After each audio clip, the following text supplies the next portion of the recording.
જિલ્લાની કલેક્ટર કચેરી જમીન કૌભાંડો કરવા માટે કુખ્યાત કચેરી છે। ભૂતકાળમાં એરપોર્ટની આજુબાજુની જમીનોનું મોટું કૌભાંડ થયેલું ને એના અનુસંધાને અનેક અધિકારીઓ જેલમાં ગયેલા।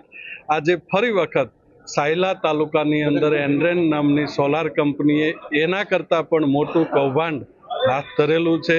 ક્યાંક ને ક્યાંક સુરેન્દ્રનગર જિલ્લા કલેક્ટર કચેરી એને છાવરી રહી છે। છેક વિધાનસભા સુધી આ પ્રશ્નોની લડત આપી, આમ છતાં એ દબાણ આજની તારીખે ત્યાં એઝ ઇટ ઇઝ છે। કલેક્ટર કચેરી ખાતે ખેડૂતના અધિકારો અને એમના હકો માટેની એક રેલી આયોજિત કરવામાં આવી છે, જેમાં મુખ્ય મુદ્દા તાલુકા માપણી કચેરીની આ અમારી જૂની જમીન માપણીની જે રજૂઆતો છે એ છે। અમારા વળતરનો પ્રશ્ન છે ખેડૂતોના, કે જે અતિવૃષ્ટિના કારણે જાહેરાત કરેલી અને પછી આપવામાં નથી આવ્યો। સાથે સાથે નર્મદાના પણ પ્રશ્નો છે કે અમારા વર્ષોથી અમે નર્મદાની જે અધૂરી કેનાલો છે પૂરી કરવા માટે, એનું મેન્ટેનન્સ માટે અને હજારો ખેડૂતોની હજારો હેક્ટર જમીન જે સીપેજના હિસાબે, જમીનમાં પાણીના રિસાવના હિસાબે બગડી રહી છે, એના માટે એનું યોગ્ય જાળવણી માટે જે અમારી માંગો છે એ અમે કલેક્ટર કચેરી સમક્ષ રજૂ કરી છે। કે સરકાર દ્વારા જે 2015-16-17માં નવી જમીન માપણી કરવામાં આવી, એમાં ઘણી ભૂલ ભરેલી માપણી કરેલ છે અને હું એક ખેડૂત તરીકે હું પણ એનો ભોગ બનેલો છું।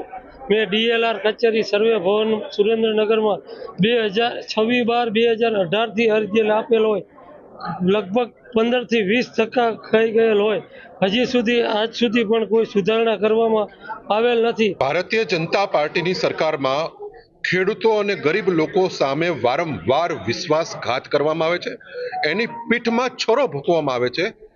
એક તરફ ખેડૂતોનો સંપૂર્ણ પાક નિષ્ફળ ગયો હોય, કુદરતનો પ્રકોપ હોય, એવા સમયે સરકારે માયબાપ હોય છે અને ગરીબ જનતાને સરકાર માટે અપેક્ષા હોય છે કે આ સરકાર ક્યાંક અમારી વહારે આવશે। ત્યારે ગત ચોમાસાની અંદર સુરેન્દ્રનગર જિલ્લામાં અતિ ભારે વરસાદ થયેલો અને એના કારણે લગભગ તમામ ખેડૂતોના પાક નિષ્ફળ ગયેલા। ત્યારે પણ અમે ખેડૂત રેલી આયોજિત કરેલી, કલેક્ટર કચેરીને અમે આવેદનપત્ર આપેલું અને ત્યારે સરકારે એમ જાહેરાત કરેલી કે અમે બધાને અમે વળતર ચૂકવીશું। પરંતુ આજે 6-8 મહિના પસાર થઈ ગયા, હજી સુધી ખેડૂતો રાહ જોઈ રહ્યા છે, એમને એક પણ રૂપિયો મળ્યો નથી। મને તો એવું હતું કે 2022 પછી ખેડૂતોએ કોઈ આંદોલન જ નહીં કરવા પડે, ખેડૂતોને ત્યાં લીલા લહેર હશે અને ખેડૂતો મસ્ત મજાની જિંદગી જીવતા હશે અને હવાઈ જહાજમાં ફરતા હશે। પણ અહીંયા જ્યારે ખેડૂતોના પ્રશ્નો સાંભળીએ છીએ, એની વેદના સાંભળીએ છીએ ત્યારે ખ્યાલ આવે છે જે સરકાર અતિવૃષ્ટિના કારણે જે ખેડૂતોના ખેતરની સર્વે કરાવે છે, પણ જ્યારે સહાય દેવાની વાત આવે છે ત્યારે સરકાર આંખ આડા કાન કરી જાય છે। આ સરકારો અધિકારીઓને આગળ કરી અને અધિકારી રાજ લઈ આવે છે। અમારી તમામ માહિતીથી અપડેટ રહેવા માટે જોડાયેલા રહો S9 ન્યૂઝ સાથે।